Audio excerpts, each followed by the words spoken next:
అన్ని సీజన్స్ తోని పోల్చుకుంటే సీజన్ 9 టీఆర్పీ రేట్ బద్దలు కొట్టారనే చెప్పాలి. ఈ కిందలో భాగంగా ఈ రోజు గ్రాండ్ ఫినాలే కావడంతో బిగ్ బాస్ స్టేజ్ మీదకి వచ్చిన నాగార్జున హౌస్ లో ఉన్న కంటెస్టెంట్స్ ని పలకరించి ఈ రోజు ఫైనల్ కాబట్టి మీలో ఎవరు విన్నర్ అవుతారో ఎవరు రన్నర్ అవుతారనేది చూద్దాం. సో ఫైనల్ గా మరి మన కోసం కొంతమంది సెలబ్రిటీస్ అయితే వచ్చేసారు. వాళ్ళ డాన్స్ పెర్ఫార్మెన్స్ చూసిన తర్వాత వాళ్ళు హౌస్ లోకి వస్తారంటూ నాగ్ సారు తెలియజేశారు. ఈ కిందలో భాగంగానే హౌస్ లోకు ఇద్దరు సెలబ్రిటీస్ ని పంపించారు. ఇక టాప్ 5 లో ఎవరైతే ఉన్నారో ఆ టాప్ 5 లో నుంచి ఇద్దరిని ఎలిమినేషన్ చేసి బయటికి తీసుకొచ్చామంటూ నాగార్జున గారు తెలియజేశారు. ఈ కిందలో భాగంగానే టాప్ 5 లోని సంజనాని తీసేశారు, టాప్ 4 లోని ఇమాన్యుయల్ తీసేశారు.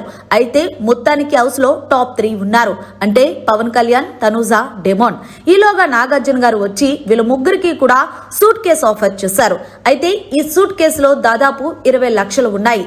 మీ ముగ్గురులో ఎవరు ఈ సూట్ కేసు తీసుకొని విన్నర్ రేస్ నుండి తొలగిపోతారనేది మీరు ఆలోచించుకొని చెప్పండి అంటూ నాగ్ సారు ఒక ట్విస్ట్ ఇచ్చారు ఎప్పట్లాగానే.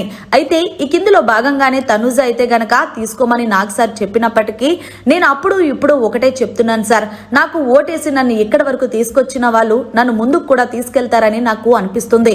అందుకే నాకు ఆ మనీ అవసరం లేదంటూ తనూజ అయితే కళాఖండిగా చెప్పేసింది. ఇక పవన్ కళ్యాణ్ కూడా అదే అన్నాడు. సార్ నేను కూడా అదే ఫీల్ అవుతున్నాను.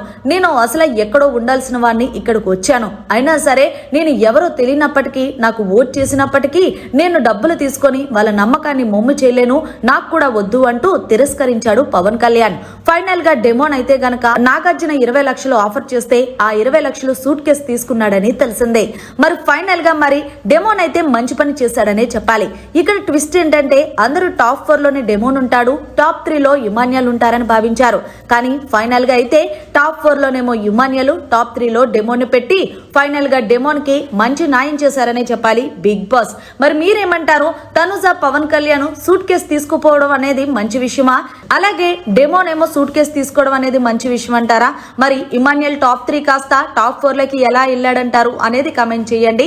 సో ఫైనల్ గా తనుజ అయితే గనక సూట్ కేసు ఆఫర్ చేసినా సరే నాకు వద్దు, నాకు 20 లక్షలు అంత అవసరం లేదు సార్ అంటూ కళాఖండిన చెప్పిన దానిపై మీరు ఏమంటారు? మరి మరికొన్ని నిమిషాల్లో విన్నర్ ఎవరనేది తెలిసిపోతుంది. ఎందుకు అంటే ఇప్పటికే షూటింగ్ అనేది కంప్లీట్ అయిపోయింది కాబట్టి. మరిన్ని లేటెస్ట్ లైవ్ అప్డేట్స్ కోసం చూస్తూనే ఉండండి మన ఛానల్.